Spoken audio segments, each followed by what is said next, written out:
there was a part that was missing too in trusting God, and that was just acknowledging the pain, acknowledging the suffering, and actually taking time to lament. Like, I've never questioned God. I've never said, God, why? That's never really been a part of my thought process, but I've always just been, I trust God, I'm just going to keep going. And in doing that, I never really acknowledged how hard things were. This is where it starts now. Break on through. Here we go.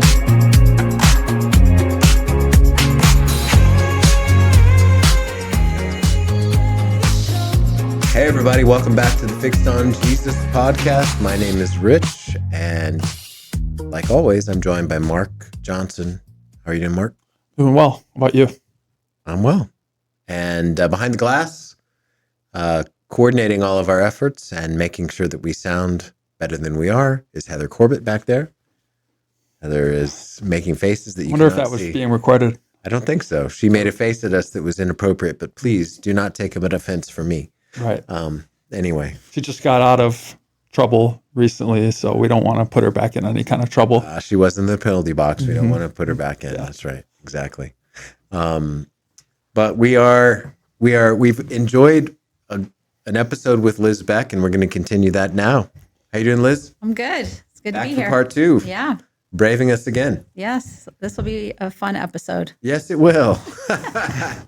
Last time we heard a little bit about your story about how you got converted, where you grew up and everything. And you mentioned that you got married to Rob in January of 1994. Yes.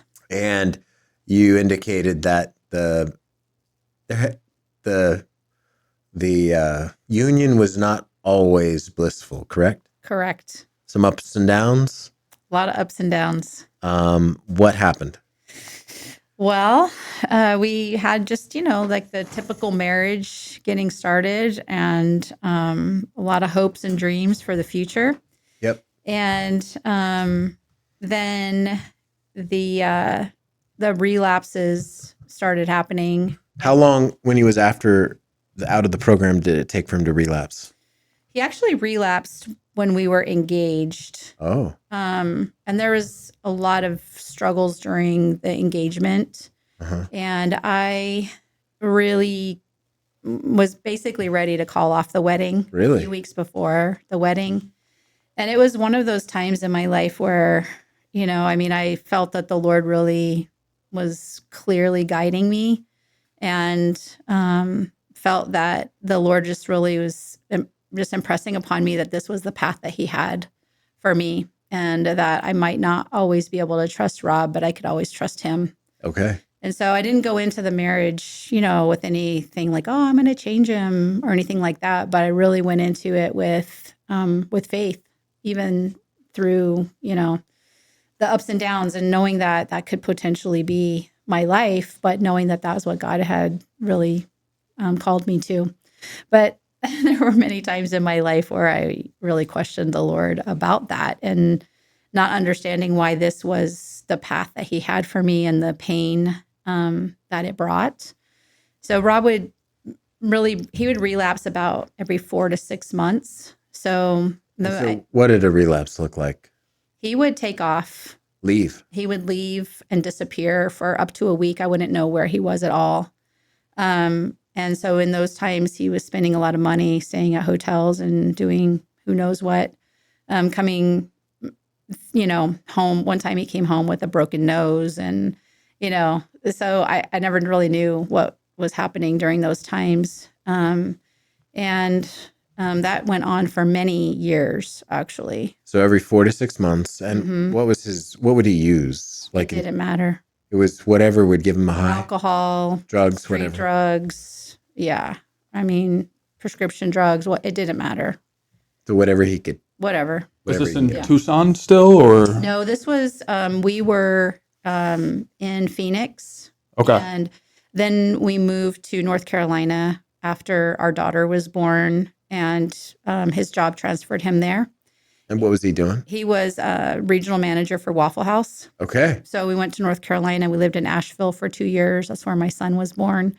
So that continued when we were in North Carolina. And That might have been why he came home with broken noses from Waffle House. Is that right? Were there lots of fights in Waffle House back then? not where we were. Okay. No, not at all. I actually really enjoyed the Waffle House experience. In fact, when my daughter was born, that was her first place that she went, even before home. Waffle House. Was Waffle House. Nice. Yeah. Okay. Good So, memories. Yeah. So that continued all the way through all of our time in North Carolina. And I think at that point, I just was needing to have more support because when Rob would disappear in North Carolina, I was left at home with 2 babies and we only had 1 vehicle. So when he left, I was stranded. I didn't have transportation. And it was always, scary to figure out how I was going to get to the store, or if there was an emergency, what would I do? So I just didn't have any, Because you have little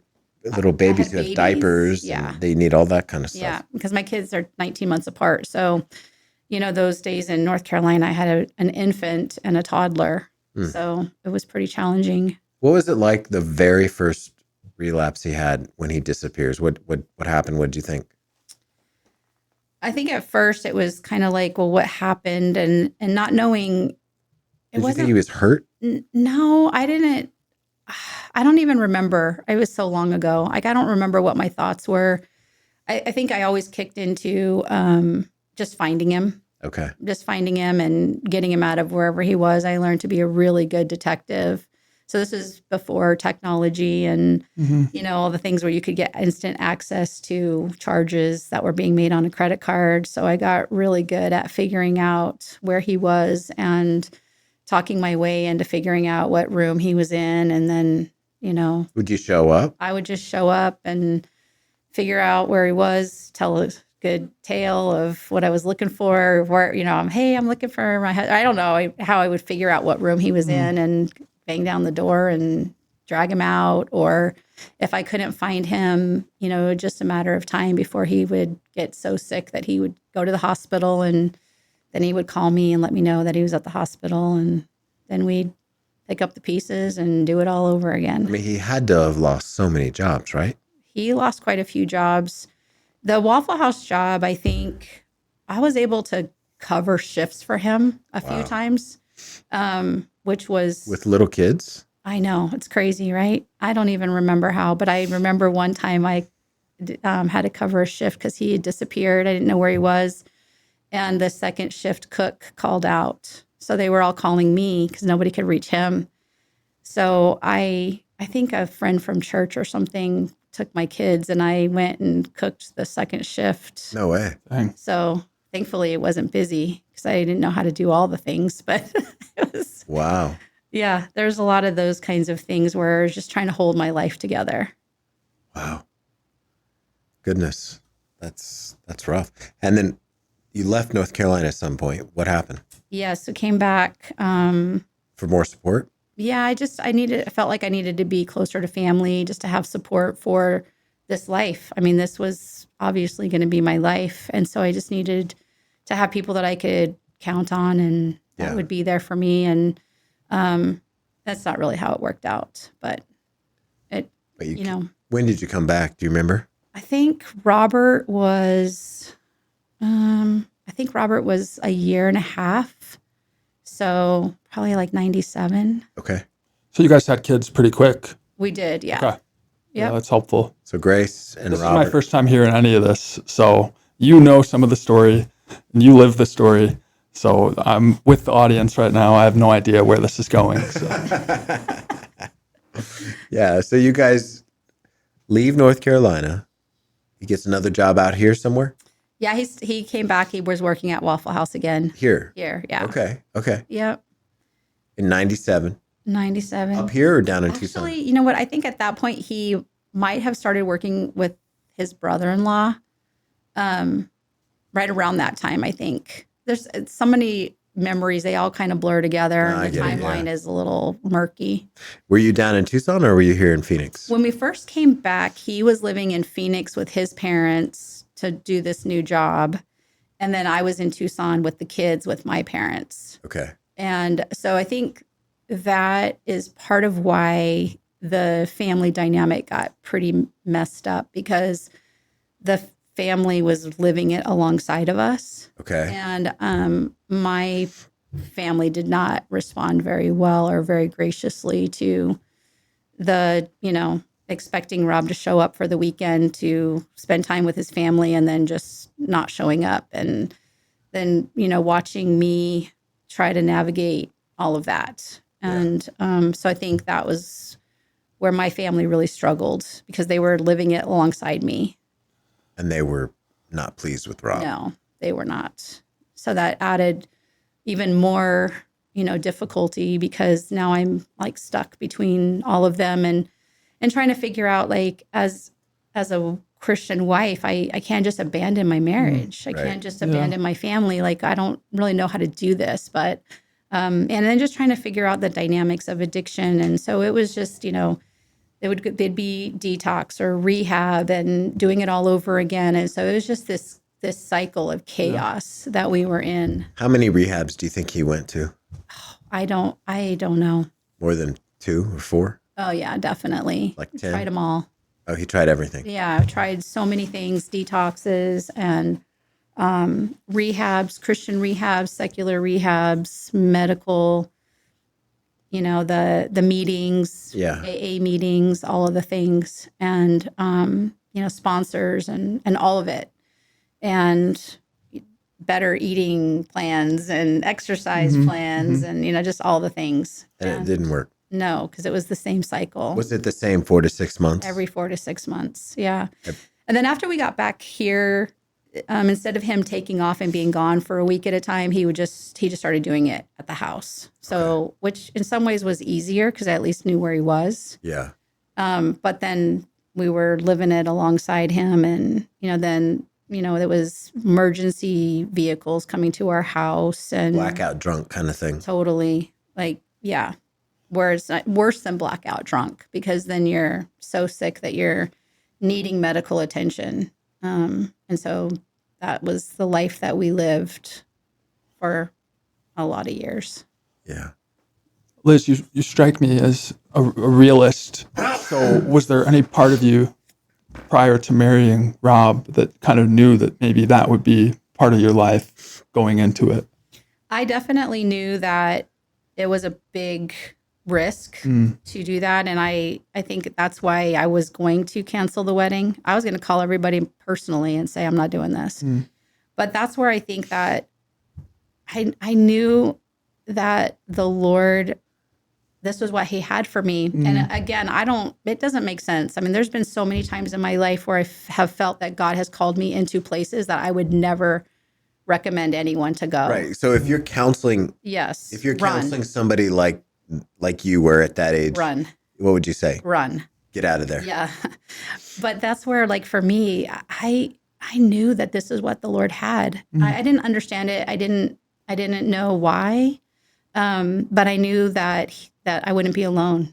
Yeah. That he would be with me. And there was a lot of hard times, and still trying to serve the Lord in the midst of it and trying to be, involved in our churches, every church we went to, and getting kicked out of churches because. Wait, what? This.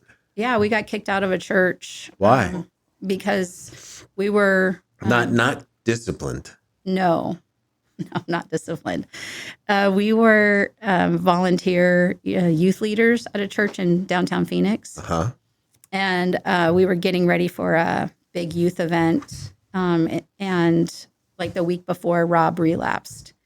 And so they sent him to Teen Challenge in California for what they called restoration phase of the program. So for anybody who relapses, they go back to Teen Challenge for 3 months. And so they sent him to do that. And so I was at home with 2 little kids. I think Robert was like 2 or 3. And so we still did the big youth event in downtown. And then after that, the support from the church pretty much just disappeared. And I was like, hey, you guys said you were going to help me. And no one really would return my phone calls. And then they just said, hey, we don't think you should come back. Because Really? we don't think that the youth need to see, all of this. And so I didn't get to go back to church. So I lost, everything was taken away from me at that point. And that's when I didn't go to church for about 8 months. I was just so lost and so broken that, the people that are supposed to be there for me, the pastor's wife just said to me, she says, "Oh, I'll pray for you." She wouldn't meet with me.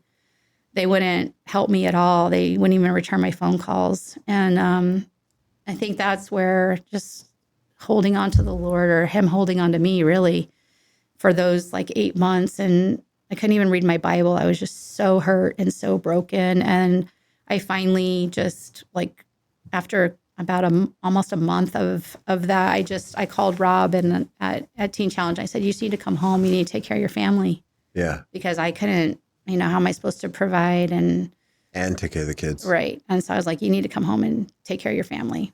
So that was a really hard season of just being really alone and not really sure. So they kicked you out. Literally, don't come back.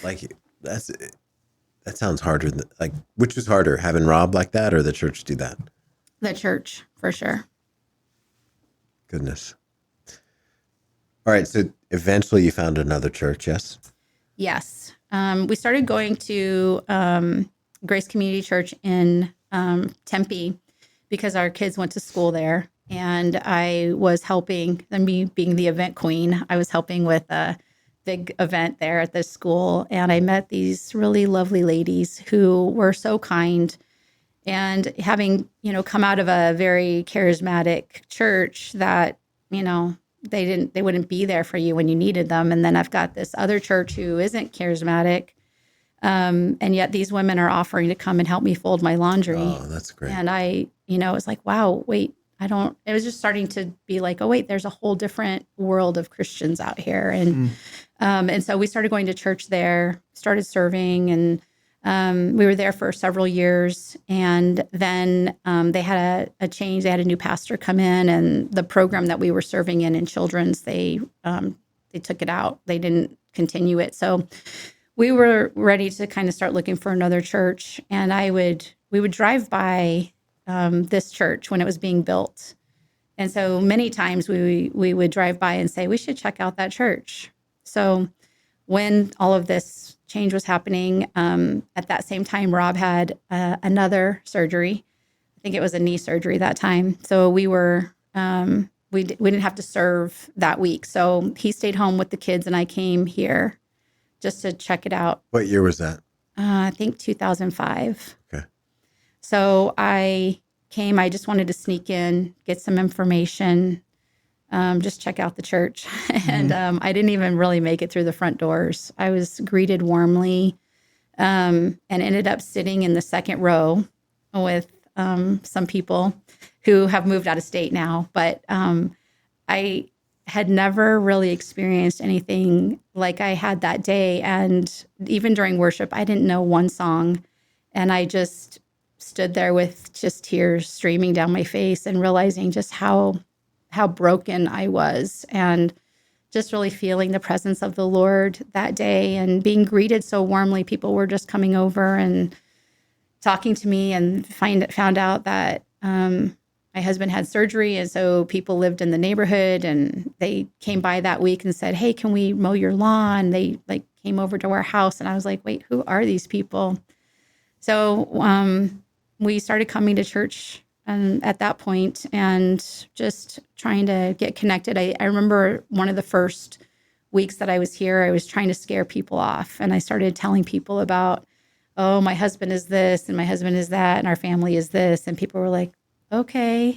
It wasn't a big deal to them. And here I was like, okay, these are all the reasons why people have abandoned us. So these people didn't really think it was that big of a deal. So I slowly started, to let down my guard, but I saw something here that I didn't really even understand. And I started seeing the gospel in ways that I had never experienced. And I was hearing the Bible taught for the first time in a way that I had never heard before. And then just the way that people were and just their kindness and their willingness to get involved. And I would invite myself to everything that I could.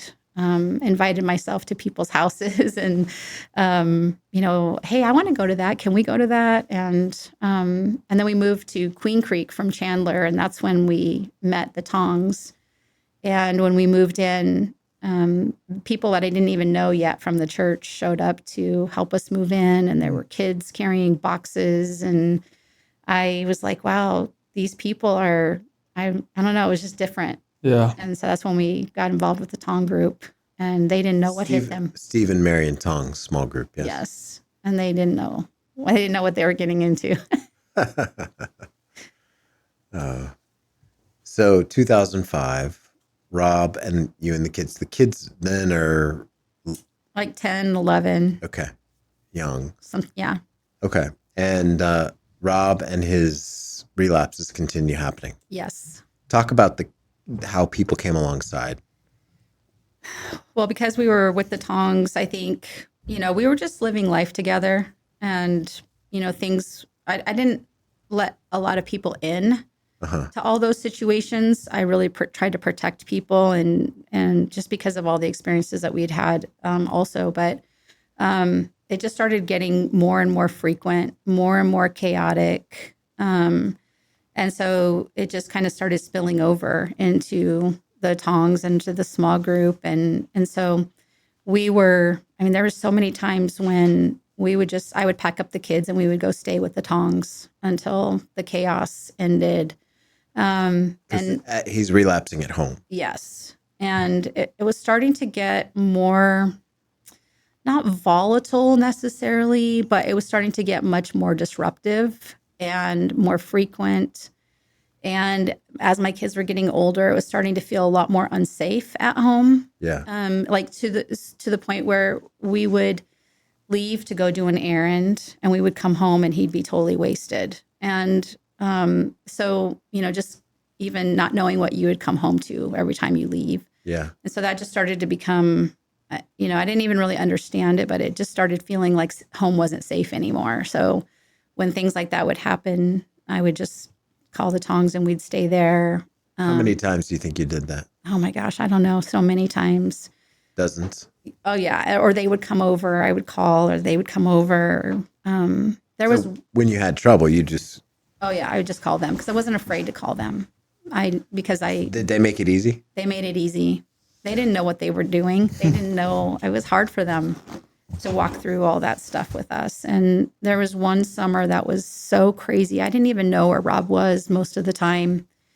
And there was one day, like he was in and out of rehab, and they were trying to diagnose him with whatever mental disorder, bipolar or whatever. And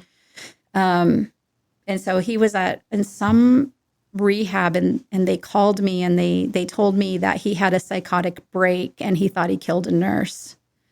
And it was like one of those days that it was just like one thing after another like that had been happening. And I just called Trey every single time something happened, and Trey answered my call every single time. He would walk out of meetings and, he would say, wait, he did what?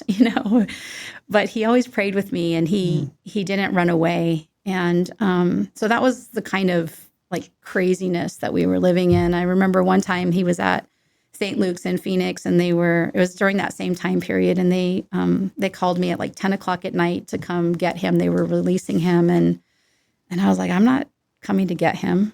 I mean, I have kids at home. I'm not coming to get him. And they said, well, you have to. I said, no, there's homeless people all over the place. He'll be fine. It's like, I just was at the place where I couldn't do all the things. I couldn't do all the chaos. I needed to have some sort of stability for my kids.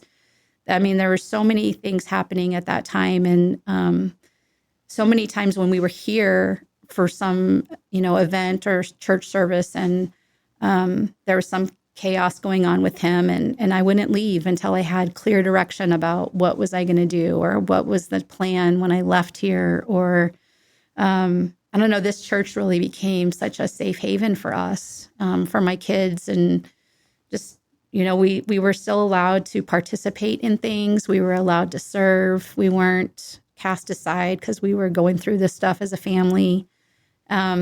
it was just such a safe and supportive place for us to be. Excellent. Now, for those of you who don't know, Trey, who she referenced, is Trey Richardson, who was a pastor here for 35 years. He's still around. He was retired. He retired. So, Yes. how many counseling sessions do you think you guys had with him? Oh, I can't count. I know Rob met with him every week for many years.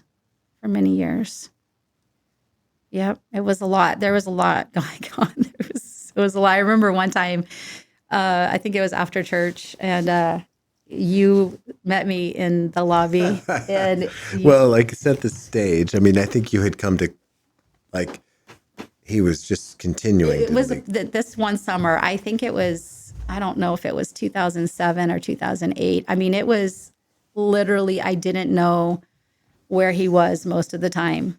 I didn't know, or if I knew where he was in some sort of rehab. It was so chaotic. It was, I can't even explain like just what our life was like at that point. And Yeah, if the you've only never- stability we had was this church. if you've never had anybody at your house that uses, it's the most chaotic thing you can imagine, because they bring a sense of instability wherever they go. Yep. And they are just trouble. And it's hard to even put words to it, but chaos is a good word, but there's just an unsettling thing that they do everywhere they go. Yeah. And so I remember just seeing the effects on the family. And so we didn't know each other that well. Not much. Yeah. Yeah. So go ahead. What happened? Yeah. So you came over to me and said something like, I heard what's going on with Rob, and I really wanted to get my ski mask and a baseball bat, but the pastor side of me. And I just was, I did not do that, friends. no, he didn't. He said the pastor side of me is when I was praying for him or something like that. But it was just so comforting to me in that moment that what I was living through was not okay, that I wasn't just expected to just, toughen up or endure, but there were people who saw what was going on and it wasn't okay with them either. And that there was some kind of comfort about the fact that my pastor wanted to punch him in the face too, that kind of made me just feel a little that I wasn't alone. And so I don't know, there's just the reality and the realness of being acknowledged, because I had tried to like cover up for so long, or just to make it okay to live, trying to have some kind of normal life. And I remember in one of the meetings with Trey, he said to me, Liz, you always just pick up the pieces. Like, you never take time to like feel what you've just been through or lament the hurt that you've just gone through, and you always just keep going. And I think I've realized over the years that like my trust in the Lord has always been strong, but there was a part that was missing too in trusting God, and that was just acknowledging the pain, acknowledging the suffering, and actually taking time to lament. Like, I've never questioned God. I've never said, God, why? That's never really been a part of my thought process, but I've always just been, I trust God, I'm just going to keep going. And in doing that, I never really like acknowledged how hard things were. And so, I don't know, that was a part for me later that I had to actually take time to, to just talk to the Lord about it. Like, God, this was really hard and this hurt. Like, it hurt that my husband, didn't want his family, that he didn't want me. And, and to still thank the Lord for being faithful through it all, but still actually take time to go, this sucked. Yeah, it wasn't, yeah. I mean, in Lamentation, you have a whole book about it, but you also have it in the Psalms. There's 65 Psalms that have an element of lament. So it's a normal, good, not good, but it's a part of of living life as a Christian. Right. Yeah. Being realistic about our pain and our heartache. Correct. Yep. So I had a chance to do that. So maybe tell everybody what happened with Rob. So I remember one time, I mean, just for a frame of reference, I remember one time he drank a case of Diet Coke in an hour. 92 Diet Coke. 92 Diet That's- Cokes in that's an the hour. aspartame limit. In less than a day. It was like an afternoon. It was very. I was here at the church for something, and my daughter called me and said, "We're going to the ER."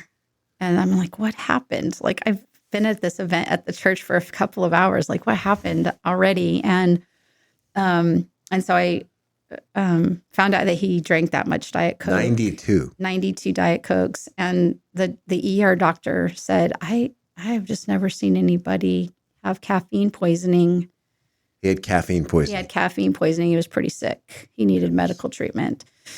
So that gives you just sort of there's a like frame of 38 reference. grams of caffeine in a Diet Coke. So that's 2,700 grams of caffeine, which is probably 6 times the upper limit for a healthy male.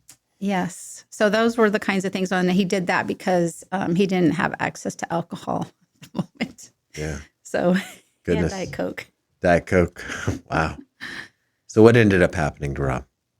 So we got separated in, I think, 2009, just because he was just still just so out of control. And I was at the tongs with the kids because of one of these big ordeals. And he called me. It was like 1 a.m. and he was totally wasted. And he told me he was driving to Pennsylvania because that's where his extended family lives. And I heard him getting pulled over by DPS. And at that moment, I just was like, I can't risk my future and my kid's future. Like, if he has an accident or he kills somebody, like, I could lose everything. And so at that point, I talked to the pastors, and just to protect my family, decided to go ahead and do the legal separation while still continuing to try to work on our marriage and figure that out. And so we tried to do that for 2 years. And then I found out that he had a girlfriend, and Trey confronted him about that and told him that, and he said, "Oh, I want my family." So Trey said, "If you want your family, here's the process for that." And church discipline was one of those things. And he didn't take responsibility for that. It was my fault that he had a girlfriend because we were separated. Yes. And so that was hard. And then, so instead of going through the process of reconciling, he withdrew his membership from the church. And so I think at that point, for me, it was like, We didn't let him, though. I mean, we disciplined him. You can't pull your membership. yeah, I mean, but it just was the whole thing. Like, there was no desire for change. He didn't want to change. He didn't want to change. Yeah. No. And so that was like early in the year in 2012, 2011. And so in July, I finally was at the place where I was like, I had worked through all my stuff to the point where I felt like I could file for divorce without bitterness and things like that. And it kind of was precipitated because he called me and said, "I'm leaving the state." So I was like, well, I need to do this before he leaves the state. Trying to file across state lines would be challenging. So I called Trey and just said, "Hey, I think I'm ready. Are you, is it still okay? Am I still released, to do that?" And he said yes. So we got divorced in 2011. And a family from church, the Deltons, who were in my small group, because I lost my house during all of that too, and I didn't know how to manage being a single mom and trying to support my kids on my own. And so we stayed with them for 4 months while I kind of figured out how to do this life. So again, people in the church being willing to let my family just live there and be a part of their family. It was a lot to try to, figure it all out, but the Lord was kind in all of that. And we found a place to live, and I was working 3 jobs at the time trying to support my kids, and yet it was possible. I was homeschooling also, and you know, the other moms in the church that were part of the homeschooling group were gracious to me through all of that too, because I didn't have to do the lesson planning of the groups. Like they took on that responsibility, and I was released from having to have that added thing. And so like those were some of the ways that the church served us in like supporting our family, even without having to be there with drunk Rob, you know, even though there were plenty of those as well. Because there was a lot of things that people in our church saw that no one else had ever seen, and they didn't run away. They pressed in, and they were with us in all of the mayhem. And so that was very life-changing for us. And Rob died when? October 2016. And how did he die? He died from overdose, prescription drug overdose. So it was a huge blow for sure. Like, you know, the call that you think you might get, but you are never prepared to get. Yeah. And Grace was away at college, and I couldn't, like, I didn't know how to try to tell her. And Robert was working, and I called him and asked him, you know, told him to come home, or when are you coming home? And of course, when I found out, I immediately called Trey, who was on a trip with all of you boys, a really? hunting trip or something. And he answered my call. I mean, this is like, I don't know, like just know that, like he didn't have to answer my call, and yet he did. Cause I, you know, he when I called Trey is cause I needed something. And so and then I called Steve Tong, and he and Marion came over. And so when I told Robert, well, when are you going to be home? The Tongs are coming over for dinner. And he immediately said, what's wrong? Because when the Tongs came over for unexpected dinner, it was because something was wrong. That was kind of like how our life was. But Steve and Marion were there, and we told Robert about his dad. And so, yeah, it's been a really, really huge blow, and just the brokenness of the whole extended family. And, you know, my kids lost their dad, but they also lost their extended family through that process as well. So it's been hard. The kids are still dealing with the loss, yes? They are. Yeah. It's almost 10 years now, but and there's a lot of healing that's happened for sure. And the kids they're good. I mean, it's not like they're, you know, off doing crazy things, but they still are just trying to deal with the effects of the broken relationship with their dad, because neither one of them were talking to him at the time that he died because of all of his choices. Yeah. And so that was a hard blow for them too. Like there was no chance for any kind of restoration with their dad. And, you know, just the hope that he would ever change was now taken, you know? Right. So yeah, that part's been really hard for sure. Yeah. Goodness. Well, thanks for sharing that with us. Yeah. I think that's one of the things, like, as I do this work and, you know, talking with family members who have such fears about their family members, that I have walked through the worst case scenario. Yeah. I have, and God's still faithful in it. And that worst case scenario did not define you, did it? No, it didn't. So we pivoted from here, didn't we? And you started an organization. Yeah. And we're going to talk about that next time. Okay.